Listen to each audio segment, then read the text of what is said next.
out into the river, so he was another 4 miles beyond the bridge. What we're going to river over to your left, and you were looking at the ferry branch over to your right. It gives you some idea. Way out here, 10 miles, is North Point. September 12th, 1814, the British landed at North Point. They couldn't get the transports up the river because the river was too shallow and because there was a sandbar. So they landed the troops there and began to work their way inward. Our men, commanded by General Sam Smith, were sitting here at the Gorsuch farm waiting for the British to come. We found, though, that a false message was sent to him that the British had landed also behind General Smith, and so he quickly moved back so as not to be cornered from both sides. So the British then moved up North Point and stopped at the Gorsuch farm for breakfast, actually. Mr. Gorsuch made them breakfast. It was about 11 o'clock in the morning, and it didn't really make sense for the local civilians to refuse because the British people were really treating the local people very nicely. They were not interested in destroying a lot of property except for the capital itself in the city of Baltimore. So they were treating Mr. Gorsuch nicely. He said to them as they got up ready to go, "Well, sir, would you like me to have supper ready for you tonight upon your return?" General Ross said to him, "Sir, I will eat dinner tonight in Baltimore or in hell." Well, those were famous last words, because as they began to move down into the peninsula, of course, remember what I told you about General Ross's famous characteristic about leading his men into battle? He was part of the advance party. They got a couple miles down the road, and they met about 200 American militia who had a small skirmish, and the skirmish got to be more than General Ross had anticipated. He turned around, he was on his horse by himself, to go back to call up some more of his light infantry, and a lone shot rang out from an unknown rifleman. An American militiaman rifleman shot the rifle. The bullet entered General Ross's shoulder, lodged in his chest, and before he could be carried back to the beach, he had died. And the British land army was like a chicken with its head cut off. They had lost their commander and they were demoralized. And the man who was brought in to replace General Ross was not a qualified leader. And so you can then see the beginning of the end. Because of that, they decided to put off their land attack further until the next day.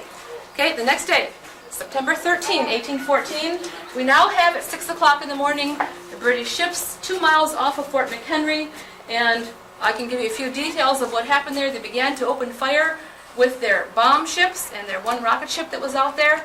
The next 8 hours, they sent somewhere between 1,500 and 1,800 bombs at Fort McHenry. These bombs, the firing range of these was about 2 miles.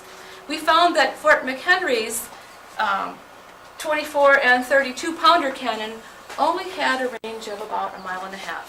So virtually the British ships were being unopposed in their fire. At that point, General Armistead inside the fort thought the best thing to do was just to shut down. So he virtually called a ceasefire.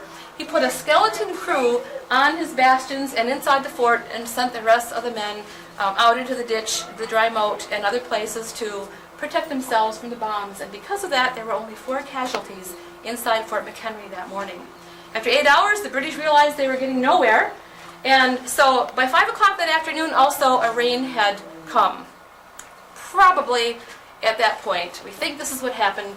General Armistead had the large 30 by 42 foot flag brought down, put up the smaller 17 by 20 foot, 5 foot storm flag, and that was probably the one that flew throughout the night.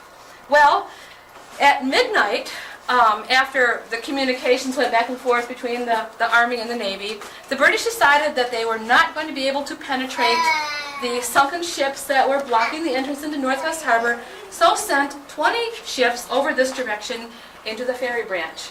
Well, you wonder about the conquerors of Napoleon, but 11 of those ships got lost and went that direction. So they were instantly fired upon, and that left 9 ships to go this direction. Through a series of events, they ended up being fired on by Fort Covington, turned around, went back, were fired upon by Fort McHenry, and everything was failing. It was all coming apart. The land troops were not advancing. They had no general that was able to lead them.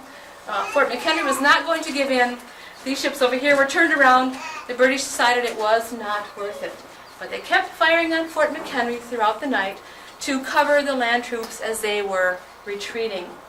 Of course, you know the rest of the story, that Francis Scott Key was out here 8 miles, and after seeing the fort being bombarded all night long, the next morning the rain probably stopped, the large flag was probably the one that was raised, and through his spyglass he was able to see that flag and was so inspired he wrote the Star-Spangled Banner. I guess the end of the story is that Admiral Coburn, when he was making up his report, didn't even pretend victory. He simply praised the courage of his men. And I'm just going to repeat again that these conquerors of Napoleon could not defeat Baltimore. Super.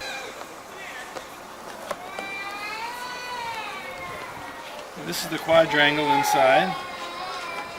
This is the officers' barracks and quarters here.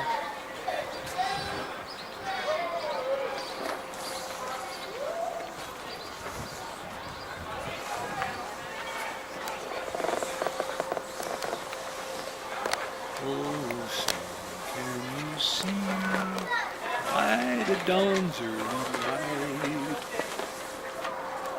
We're gonna go watch Jurassic Park. Let's go watch the movie. Let's go watch the movie. What is his name? On July 4th, 1960, the United States 50-star flag was officially flown for the first time anywhere from the flagstaff here. And it's in one of those rooms. I saw it. This one doesn't have 50 stars. This one has On this flag. 15. This is this one is here. the original flag from That's the Star-Spangled Banner.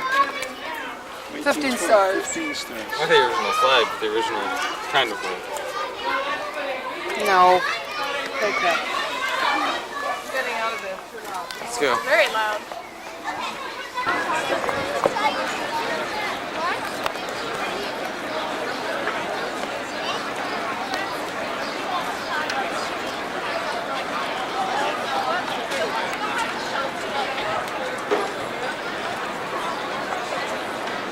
Over there, right in front of the shark line or whatever they call it.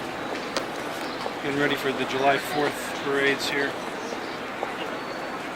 United States frigate constellation. I think we're doing some cleaning up there.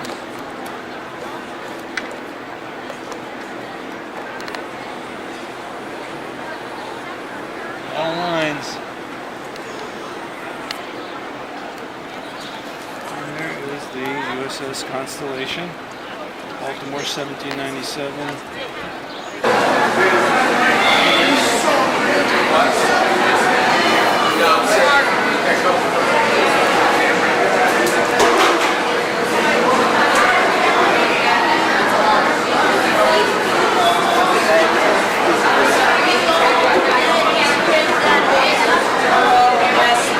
Wincel, we're going back where we came from, right? Yeah. Okay, Mark. There's that submarine again.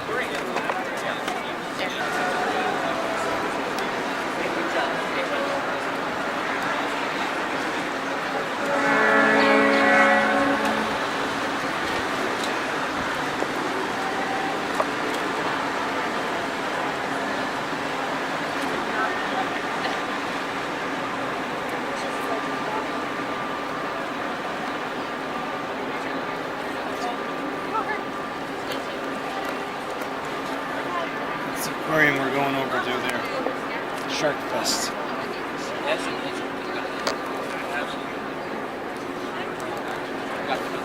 It's a big day cruiser coming in, I think. Here we are in the New England Sound, Connecticut, or Long Island Sound it is, Project Oceanology. And we're going to be going out. Where's the kids? This is the sound. There's a bell clanking out there. Don't stand in front of the wheelhouse windows. You're more than welcome into the wheelhouse. We'll show you what's going on in there. There isn't any smoking aboard the vessel or chewing gum. There's a gum bucket right here. Life preservers in the lower deck located underneath the chart.